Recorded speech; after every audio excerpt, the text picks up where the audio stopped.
কিসের অপেক্ষায় আছি আমি আমি নিজেই জানি না। প্রতিদিন সময় কাটাই কোনো এক অদ্ভুত শূন্যতার সঙ্গে লড়াই করে।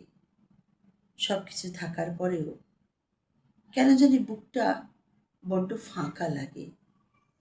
শত মানুষের ভিড়েও নিজেকে মনে হয় আমি ভীষণ একা। নিজেকে কোথাও খুঁজে পাই না। কোথায় যাচ্ছি বুঝতে পারি না। সব কিছু ধোঁয়াশা, সব কিছু এলোমেলো। নিজের কাছে নিজের উত্তর মেলে না। কখনো মনে হয় আমি নিজেকেই হারিয়ে ফেলেছি। চেষ্টা করলেও আগের আমিটাকে আর খুঁজে পাই না। শুধু এই শূন্যতাই প্রতিদিন আমাকে গিলে খায়। আর আমি দাঁড়িয়ে থাকি ভাঙা মন আর অপূর্ণ ভালোবাসার এক অন্তহীন যাত্রায়।